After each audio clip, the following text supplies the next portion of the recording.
everybody, and welcome to this episode of the Nathan Graves Show. With me, your host, Nathan Graves.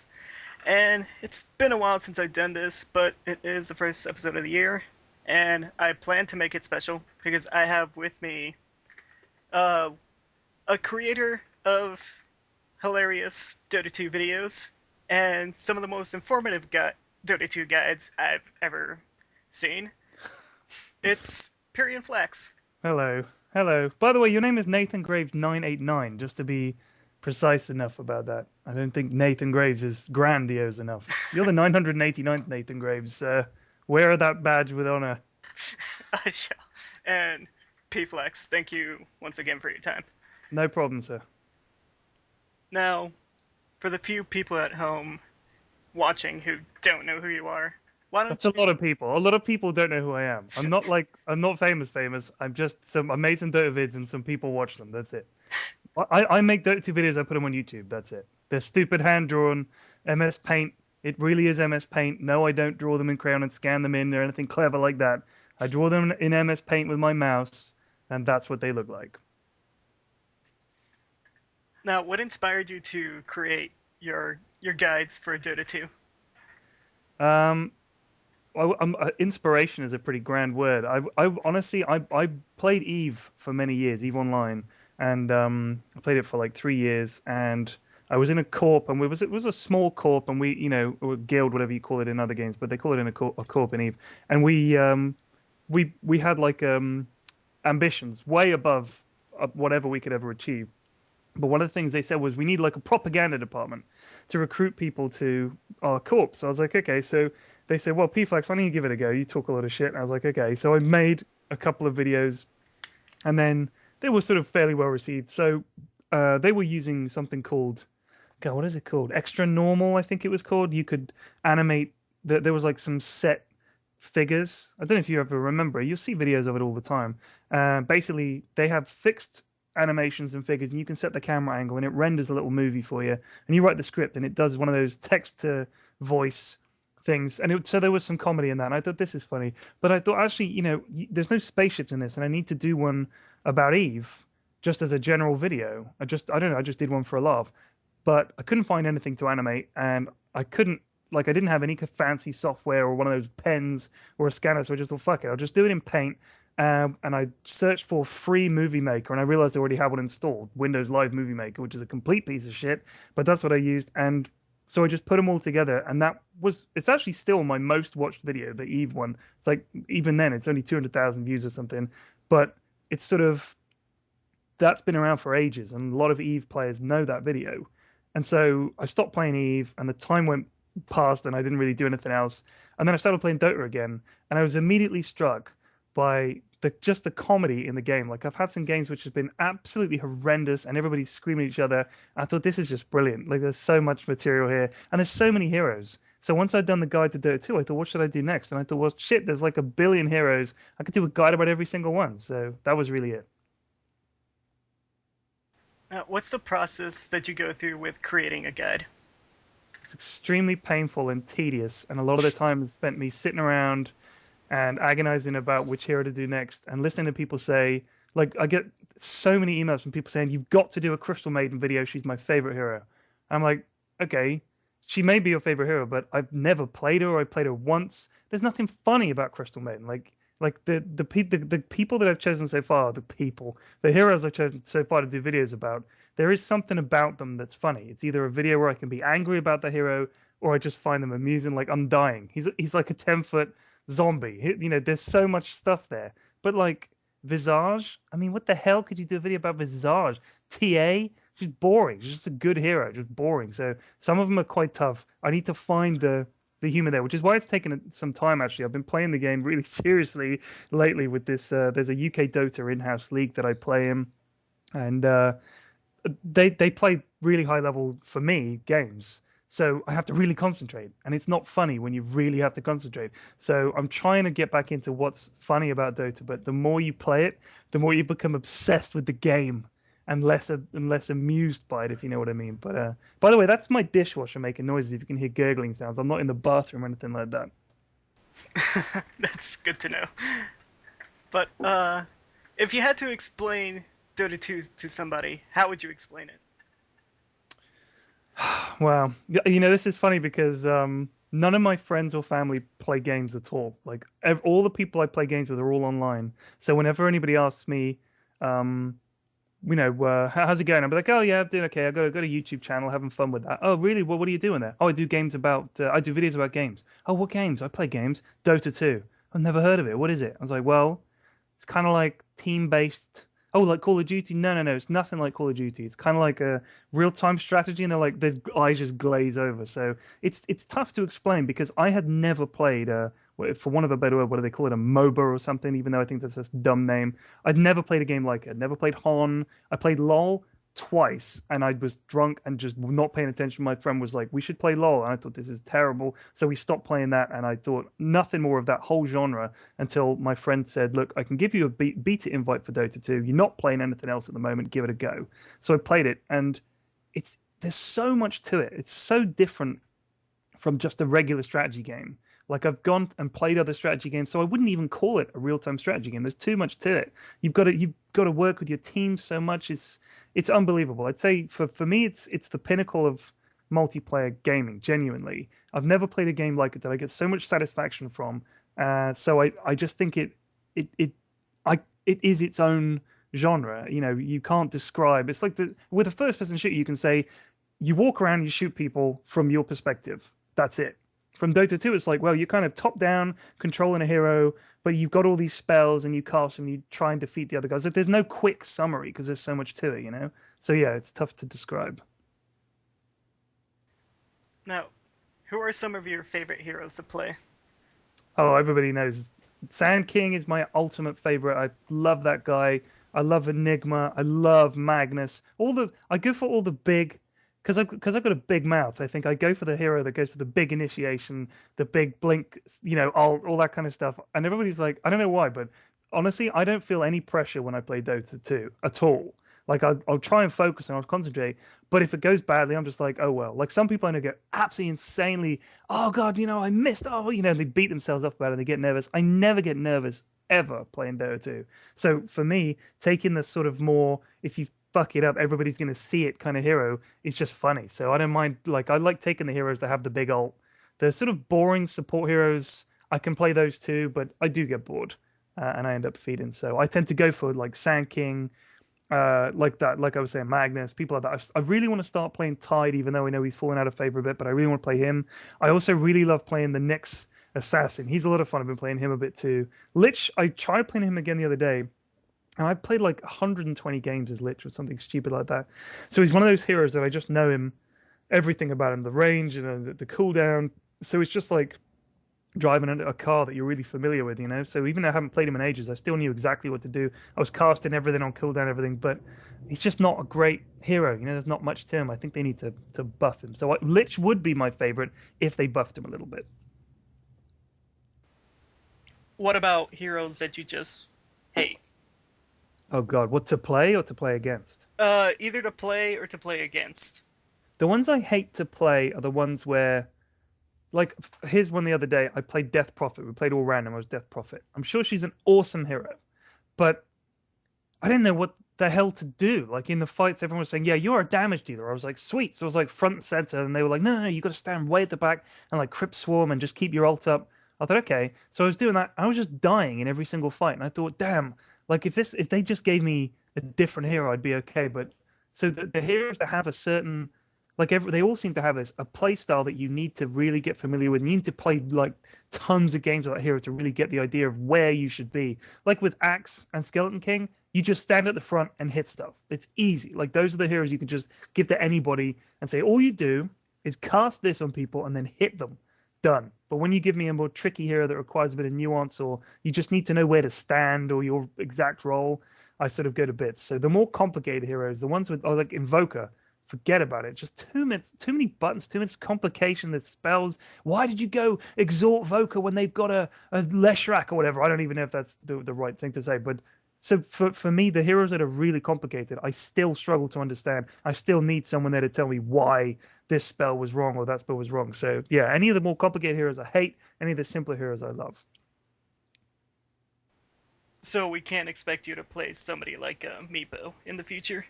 Well, I have played Meepo. I got a double kill with Meepo. That's it. I played him recently, like a month ago. I get it. Like when I've come up against a good Meepo player, he's a nightmare. My friend Shane, he's an awesome Meepo player, but I just can't be doing with it. Like I was towards the end, I was getting it. I was like, okay, so we're getting there, but it's the addition of the extra key, like the tab button that's a problem. Like for me, tabbing between stuff, my fingers just I don't know why it is because I don't have much sort of dexterity in, I guess, being old and grey. I can't sort of switch between all the meepos and effectively cast all the spells as well. So I kind of have problems with that. I lose focus, and of course, they've only got one dude, so they could just kill one meepo and that's it. So yeah, meepo's no good. Now, are there any heroes that you have yet to play but you would like to learn? Um, Yeah, there are quite a few heroes. I mean, I may have played heroes one time, but there are loads of heroes that I haven't really played and would like to. Like I said, Death Prophet. I think I mean, from what I could see, she was a lot of fun. Um, but I just wasn't any good with her. Anti Mage, I've never really played him. I think I played him once or twice, maybe. Generally, if I play an all random and I pick a hero, I get a hero I don't like, I just repick.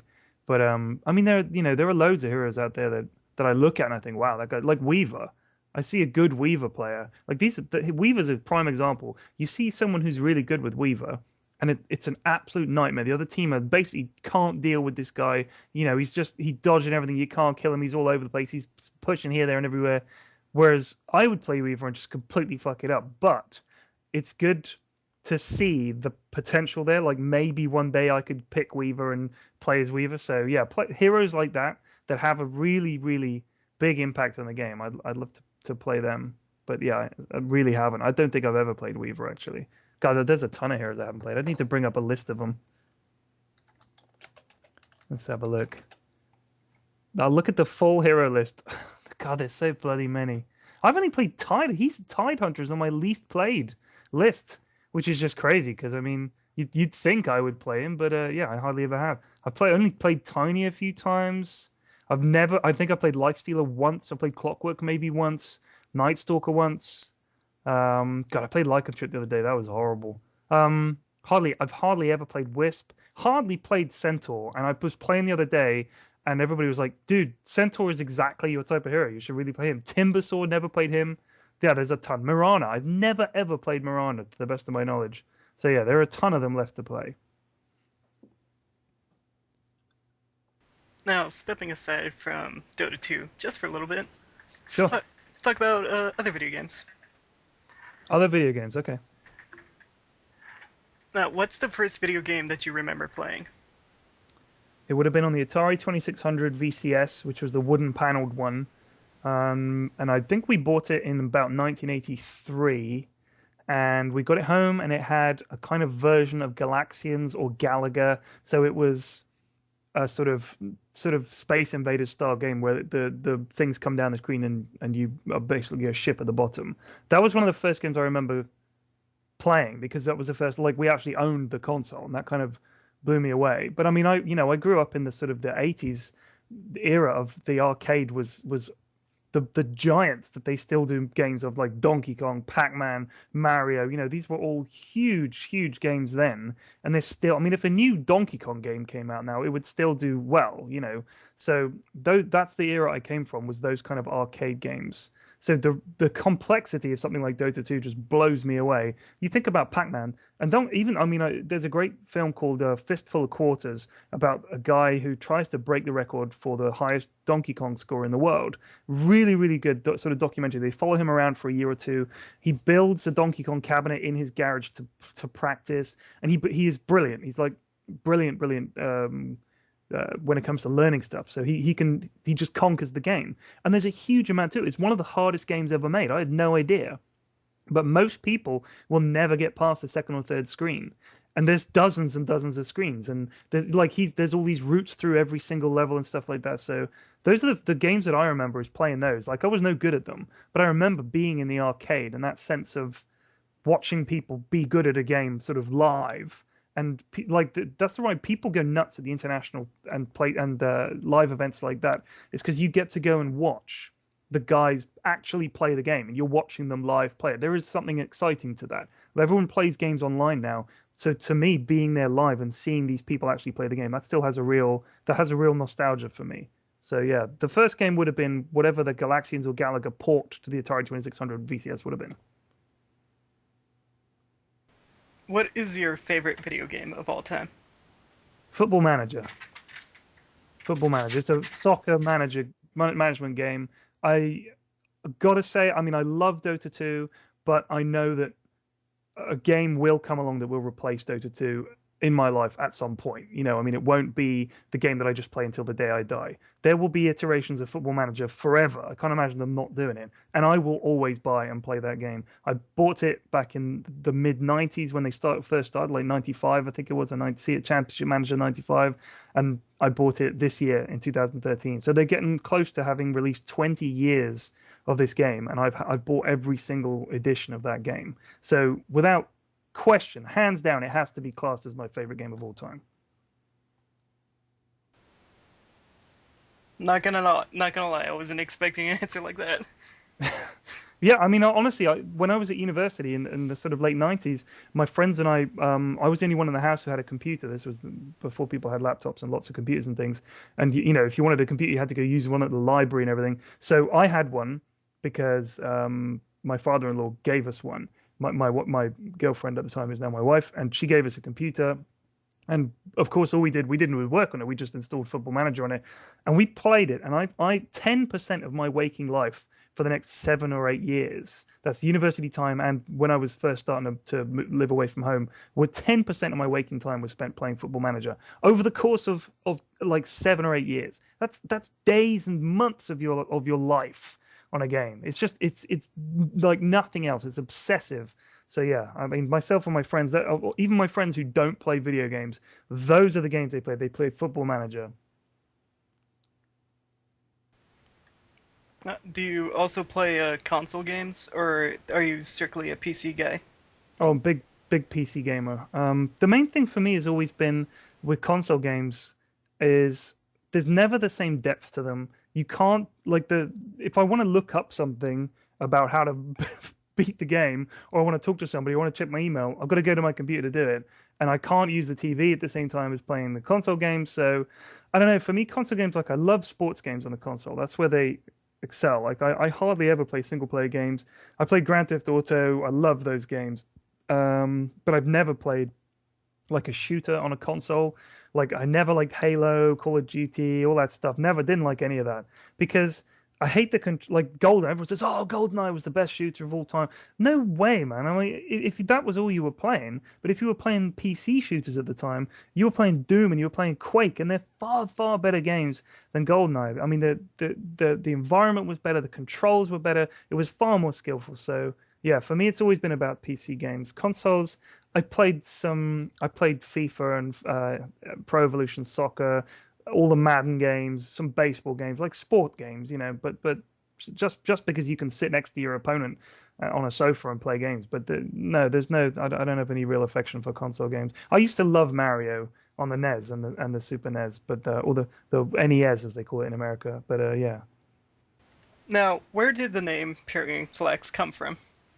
Um, just made it up, literally, just a made up sort of name. It was my Eve handle. So I played World of Warcraft for years before that, like 3 years or something. Like basically, I got it at launch and played it for a few years, and then the Burning Crusade expansion came out, and I was so devastated by the fact that basically I played this game and I'd played Molten Core and we'd done all the raids and I'd done the whole weekly raid thing and it was kind of obsessive.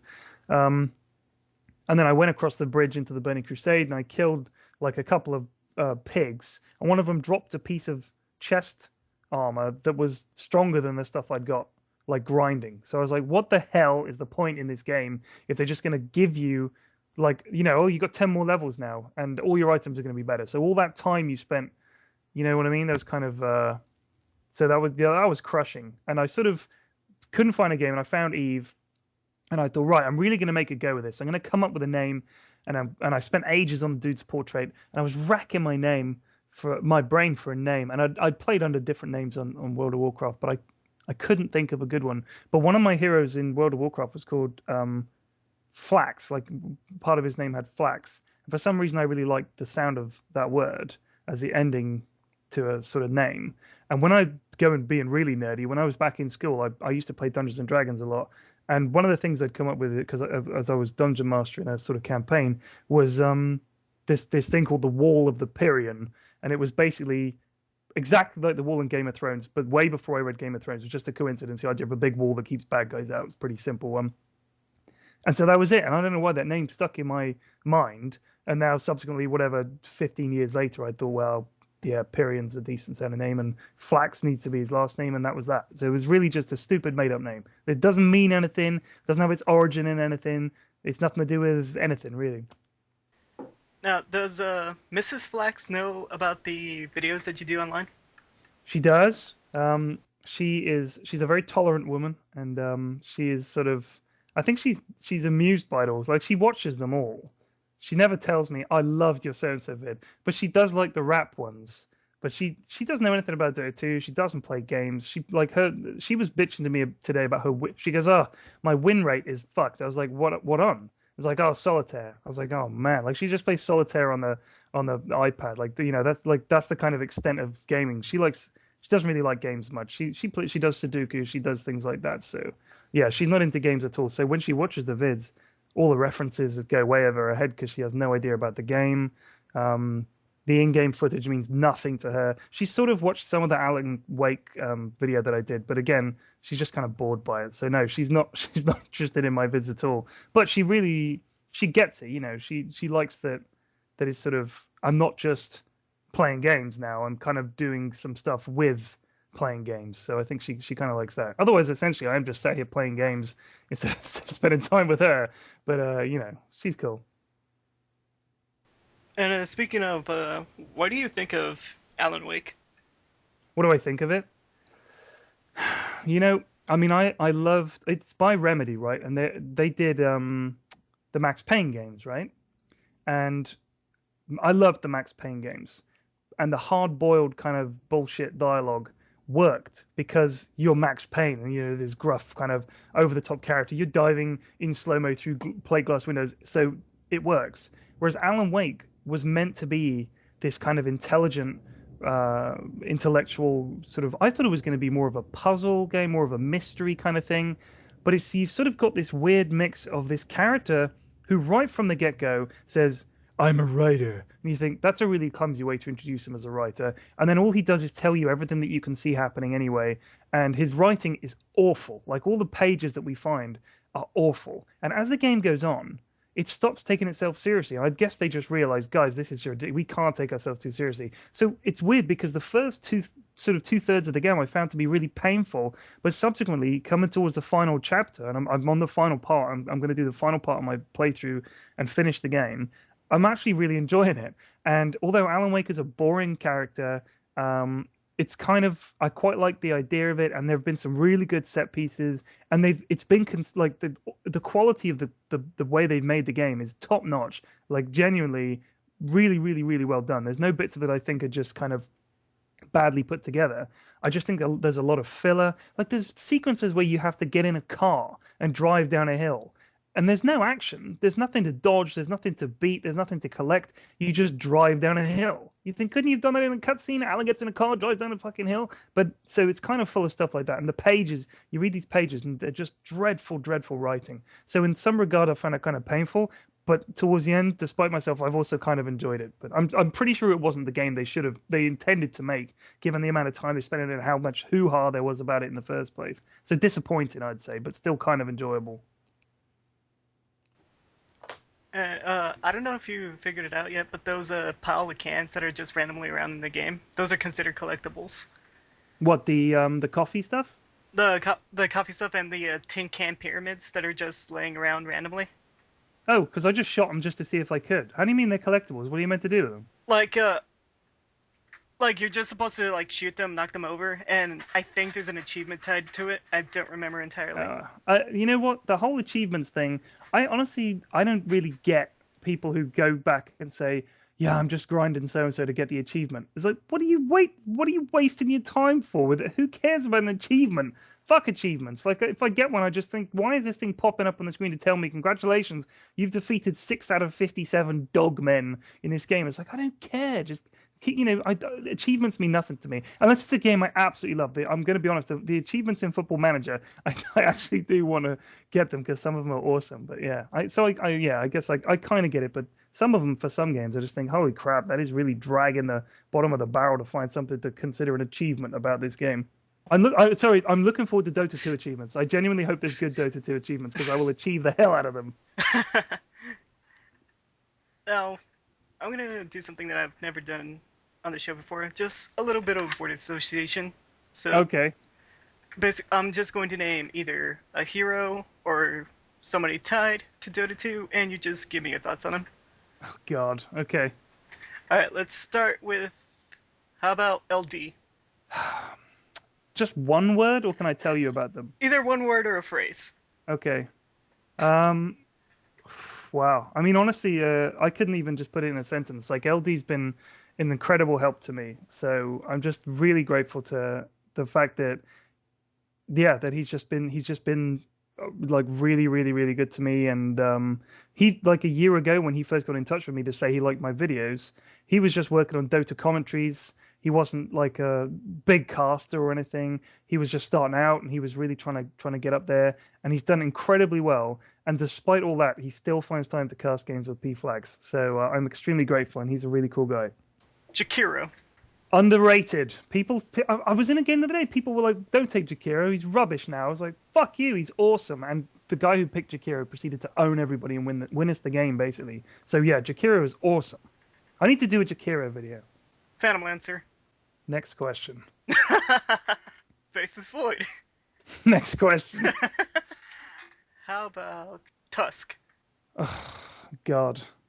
he's he's the stupidest, most fun, ridiculous joke of a hero in the game. Venomancer. Uh, he's like the easiest hero to get first blood with, but after that, it's kind of like, just you're the ultimate bitch. Ricky Maru. Bizarre. Like I don't I've played him and he was okay. Yeah, I don't even. It's just weird kind of mishmash. I don't know why people call him this pubby hero. He doesn't seem that bad to me. He doesn't seem that great to me. He's just kind of he's a good, decent hero with decent farm. He's good. So yeah, bizarre. I've got no feelings, no big passions about Ricky's. People seem to hate him. Keeper of the Light. I'd love to have him on my team. If he's on the enemy team, I hope he dies. Purge. Gravelly voiced Californian hipster dude. I like Purge a lot. He's a cool guy. Blitz. Oh man, he's just the funniest guy. He's such a funny guy. He's such an amazingly good player, and he's been so cool. And he's just every time I play badly, he'll just carry me. But the other day, I took the rune when he was Beastmaster, and I was like Rubik or something. I just took the rune, and he was genuinely angry for the first time. It was like, Pyrion, I know I mess around a lot, but you do not take the rune. I have a bottle, and I'm busy. You do not take the rune. I thought, wow, that's Blitz's one weakness is if you want to get on Blitz's bad side, you take the rune. Shiver. Really nice girl. Cast some games with her. Her stream chat is one of the worst things to just look at the sort of horrible stuff that people type in there, but she just rides over the top of it, ignores all that stuff. So yeah, she's really really cool. I guess I just caught the chat on a slow day because it never seemed that bad to me. Like, I must have been there on a bad day because, I mean, most people that watch games of Dota 2, they automatically think they know more than the players and they know more than the casters. That's just human nature. You always think that when someone makes a mistake, you wouldn't have made that mistake and you would have bought this. Like I was watching a game earlier today. It's LGD versus Orange, and I think it was I can't remember who it was on the Luna, but it could have been anybody from either of those two teams. And you're looking at some of the top 50 players in the world are easily with any of those five players from either team would fit comfortably into either of those categories, right? And they're like, oh, look at this noob Luna, what a stupid noob mistake. And because it was an eclipse that wasn't the best kind of eclipse you could have made, and it just blows my mind that people think that someone making a mistake or someone maybe not doing the ultimate optimal thing at the highest level when you've got like fractions of a second to get there before the other guy, it just amuses me. Like people just love to think that they could do it better. So I mean that's the best thing about something like Twitch is someone can sit in the stream chat and they can watch someone cast and they can say I could do better than this and they actually can, but not many people do, and I think that's quite telling. Like I noticed that kind of shit a lot in a Toby One stream, where it's just the chat filled with nothing but like, oh, noob, Yeah, see, I throw. mean, honestly, Toby is the most successful. He's the biggest caster in Dota 2. He's like the number one caster in Dota 2. He is that for a reason. You cannot just go into his stream and say this guy doesn't know what he's doing. It's ridiculous. It's absolutely ridiculous. Because the thing is, I know Toby hasn't played at the high level. He's better than me, but not by like streets and streets and streets like someone like Blitz say or LD or someone like that. So his sort of understanding of the ultimate nuances of the game, even as a commentator, it's impossible. For instance, if he was to talk to Puppy about the game, like myself and Toby and people like that would spot something in the game, but Puppy would see something way beyond. Like he would really have an understanding of why something happened or why someone had bought something. That's why you have a play-by-play commentator and you have an expert, or you have a color commentator if the main commentator can sort of do the whole thing. You know what I mean? Because a lot of people don't understand that you can be incredibly knowledgeable about the game, but you can't do the play-by-play, and that is a huge skill. Like being able to do the play-by-play and be fluent and call all the action. That's really, really, really hard, and I don't think people understand that. So, all right, maybe Toby makes a mistake now and again and is commentating, but his play-by-play calling is absolutely superb. And I honestly think people need to realize that, but they don't. It's the internet. It's just full of really Exactly. stupid Yes. people. Answer internet. Yeah. That's the answer. Now, actually, I just remembered something that happened. I think it was a couple months ago. It Okay. was Beyond the Studio Beyond the versus summit. Yeah. Beyond the Studio. Oh God, I am so sorry. Versus the good It's a studio good that did. studio. Yeah. Yeah. I don't want to kind of sound like a dick, but what happened with that game? Because it Uh, seemed pretty one-sided. yeah. I honestly, I'll tell you what happened. We were all set up for it. Like we were like it was going to be me and Cyborg Matt, Winter, LD, and Gods or Bruno. That was going to be the five and six. So it was going to be like one of us was going to sit out so the other one could come in. And we thought, I mean, honestly, on paper that looks like a strong team, even with me and Matt there. Like there are guys on the good studio who are not awesome. It's not like we'd be playing against a pro team. They've got some very, very good players. But we had Winter, like he was the best player there by a mile. So everyone was expecting us to walk away with it, and Winter would captain us to victory. Now, the games that Winter was there for in the staff cup and everything like that, we absolutely we did brilliantly until we came up against a really organized team and we went for reverse captains and we fucked it up, and that gave us a lot of confidence and we thought we're going to own everybody. Come fast forward to the BTS against the Good Studio show match, if you like, and it's what time was it? It was like 9 o'clock GMT or something like that, or maybe even 7 o'clock. And me and Cyborg Matt are like, bam, we're on time. We're like there in the Skype, ready to go. Where's LD? Where is where is Winter? Where is Gods? Where is anybody? And we were like, oh my god, we literally don't have a team. And nobody could get hold of Winter. He was offline. He was asleep because it was like 4 in the morning. It was 11 or 12 in LA, and um, LD was asleep. The Gods was asleep, and we couldn't get hold of them. We got hold of Purge, and Purge was like, "I'm on it," and just like hung up the phone. Bam! We went round there, was like kicking the doors, waking them up and stuff. So we didn't have Winter. We managed to wake Blitz up because Purge said, we'll get Blitz." We managed to get Blitz on. So we just sort of cobbled together this 5-man team. And we were like 20 minutes late.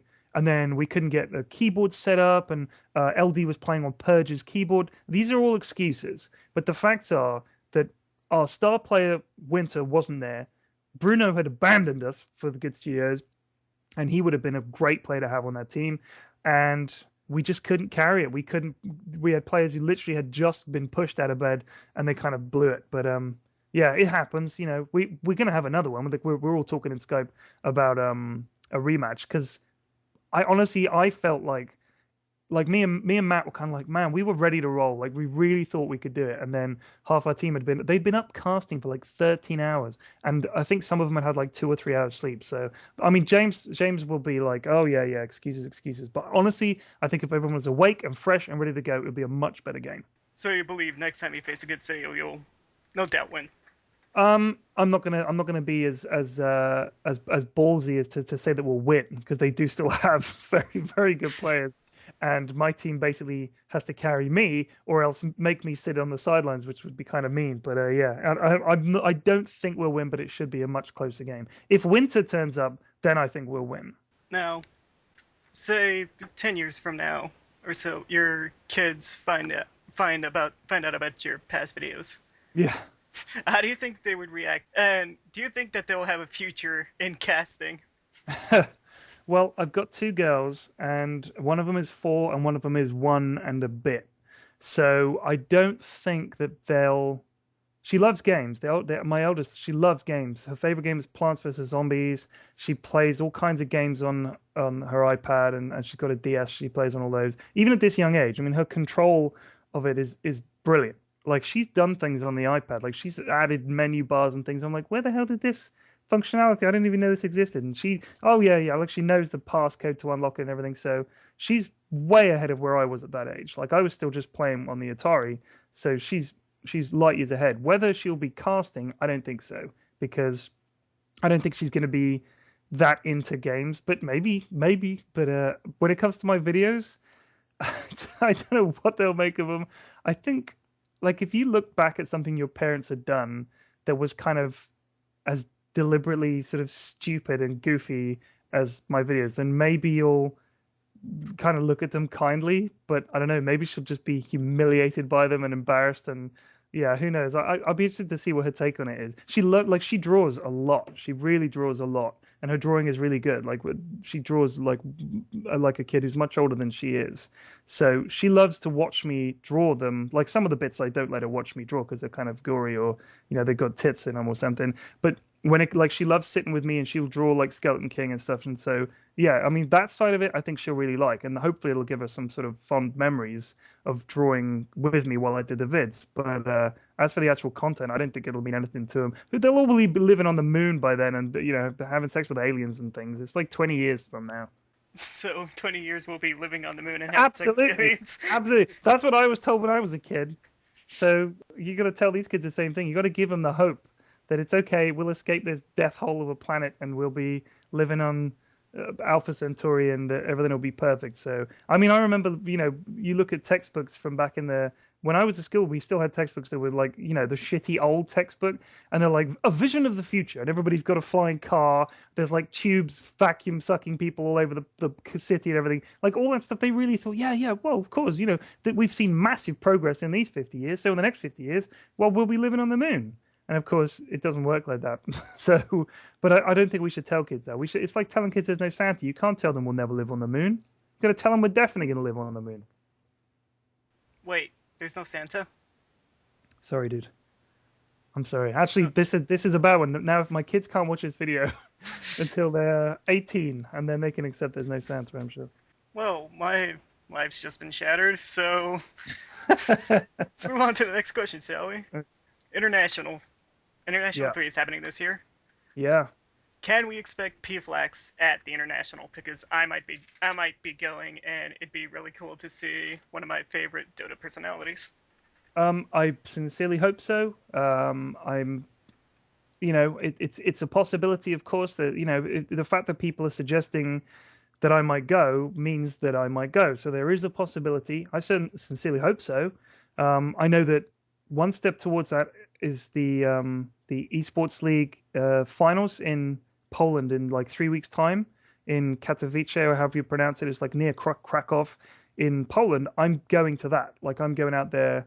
I'll be helping them and presenting and stuff like that. So that's a big step towards TI3.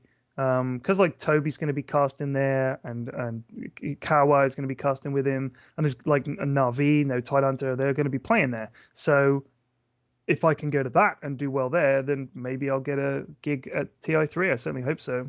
Now, have you been a part of any, not pro, but amateur Dota 2 tournaments?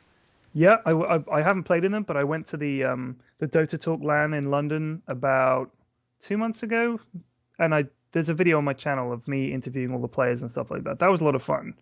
But that was my first ever kind of live LAN event or anything. But the guys that were organizing it, they didn't ask me to go. I got in touch with them and I was like, "Would you like me to come along?" They were like, "Yeah, that would be great." I was like, "Oh, okay, cool." Like I think they thought I wouldn't want to do it or something.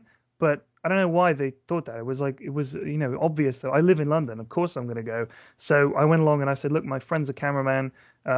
His brother's a cameraman and he can edit. So why don't we go along and we'll shoot it and we'll do like a little summary video. So like, great. So we went along and did that. But it was great fun. It was a great experience, and loads of people there that I met on the UK Dota scene I wouldn't have met otherwise. And because I was just playing at that point on the US East, and I was just playing with a lot of American guys that I know from Something Awful and places like that. So my exposure to the UK scene was really small, even though obviously I live in the UK. So going to that LAN, I met tons of people that I wouldn't have played with otherwise. And the UK Dota scene is now much sort of it's growing a lot quicker than it was. So it's great to be a part of that. And they have like an in-house league, and I play in that. So hopefully when I go to Poland, I'll meet a bunch of people there. It'll be the same kind of deal. But it's great. I mean, there's so many people to meet in the Dota 2 sort of community, and it's there are a lot of really cool and nice people. So it's been great so far. But that was my first exposure to anything like this. All right, now time for some quick lightning round questions. Okay. What is your favorite food? Oof, that's a tough one. It's not going to be a lightning round. My brain doesn't function on a lightning basis. Um, I love meat and cheese, and I love Chinese food. And yeah, like if I have to have like a nice platter of cold meats and cheeses and biscuits and things, that'd be great. But I love Chinese, and I also love Subway sandwiches for some reason. I'm obsessed with this one sub the Subway, the Italian like five meats and all that. I don't know. I love that sandwich so much. I could eat one of those right now. What is your favorite drink, whether alcoholic or non-alcoholic? I love beer and wine and cider. I'm not a big spirit drinker because there's so little of it. Like I like to sit and drink steadily over a course of many hours. So beer suits that purpose perfectly. So I'd say beer is probably my favorite drink. What is your favorite curse word? God, there's so many. Most ones that I wouldn't use in front of Mrs. Flax. There are quite a few. I would say those would probably be my favorite, but I couldn't pick a favorite one. I have to, no, I couldn't. I'd probably say fuck way more than I should. And I quite like saying motherfucker, even though it sounds silly to say it in an English accent. But I do relish a good opportunity to say that. But yeah, they're all good. They've all got a purpose. They're all different. That's the amazing thing about swear words is, like, if I called someone an asshole, you'd know that I meant a different thing than if I called them a wanker. Like there's a two different kinds of person entirely. So I like that. And if you called someone a prick, that'd be a completely different kind of person. To everybody like, what's he like? He's kind of a wanker, but he's all right. You'd know. And if you say, what's he like? Oh, he's a total asshole. Oh, right, yeah. There's not much in it in terms of the relative sort of obscenity of the swear word, but they describe something so perfectly differently. So yeah, they're great. A great lot of utility there. People tell me I swear too much in my videos and in general, but I don't know. Fuck them. You got to, some swearing is just sometimes a shortcut to what you want to say. Right, and if it's a part of your regular vocabulary, then why limit Yeah, yourself? exactly. Good fucking answer. Now, if there were to be a fight between Purge, LD gods, and Blitz, who do you think would win? Like in a all-out cage Like a match, physical fight. like a physical fight, like a cage match. Oof. So wait, it was LD, LD, Purge, Purge, Blitz, Blitz, and and Gods. gods. Gods is really tall apparently, so he's got reach. I don't know how tall Purge is. He's thin, so he could either be tall or just thin. It's hard to tell. Blitz is probably out of those four. I know he told me he's been working out, and it's his intention to get really swole this year. I think in time for TI3. So maybe Blitz, and yeah, I think maybe Blitz. LD might be one of those pocket battleship types who comes out swinging. He's a real pugilist, but I don't think so. So I'm gonna say Blitz would probably win that fight, even though Purge will hate me for saying that. Can we expect more casts from you, whether in professional tournaments or more of you casting pubs? Absolutely, yeah. I haven't been able to do them much the last few weeks because my missus has been off work and we had holidays and things, and the kids are around. So yeah, it's been difficult to record. But I generally record, oddly enough, in the morning when my kids, one of them is at school, one of them is asleep, and I have like a 2.5 hour window in the middle of the day. I'm completely sober and I can just get on with it. Nobody is in the house, so or they're asleep, so it's perfect. And even my neighbors are out, so I don't annoy them with shouting. So that's when I do it. And unfortunately, because we're on half term, so school holidays and stuff, I haven't been able to record. But yeah, sometimes do some in the evening, but it kind of annoys everybody. But yes, there will be some coming up. All right, final question before we end this interview. Okay. If you had to compare yourself with one Dota 2 hero, who would it be and why? Hmm. That's a tough one. I don't know. I don't have any magic spells. I mean, I've always drawn myself as Skeleton King just because he was one of the first ones I drew. And also from a purely lazy perspective, he's really easy to draw, like really easy to draw. And I kind of like the King of Bones. He doesn't have any hair and he's really old. So yeah, I'd probably say of all the heroes, Lich is probably my more like sort of personality side of things, I guess, sort of in some vague way, but because he's got that kind of slightly British accent, I think, in a faint kind of way, Lich, when he said like "froze your asses" and things like that. And Skeleton King is more the kind of how I'd like to see myself as being the sort of yes, haha, and this kind of ever living but ancient and bold man. So I would say a cross between Skeleton King and Lich, which is why I've identified with them so much in general. All right, PyrionFlax, I would like to thank you for your time once again. No problem. A pleasure. Thank you for interviewing me. It was a lot of fun. And for all of you watching at home, you can subscribe to this man on his YouTube channel, youtube.com/Ted himself, and follow him on Twitter at PyrionFlax. Subscribe to me on YouTube, subscribe to me on iTunes, and follow me on Twitter so that you can find out who the next guest is going to be on the Nathan Graves Show. And that'll do it for this episode. Thank you all once again for listening, and thanks again to PyrionFlax for being a guest. And again, Pyrion, I'm a huge fan of yours, and I just want to say thank you for spending damn near an hour with me. That's And, okay. It was a pleasure. Thank you. and hopefully in the future we can play a game of Dota 2 sometime. Oh, that sounds like a great idea. Right, and that's it for this episode. And until next time, this is Nathan Graves 989 signing off.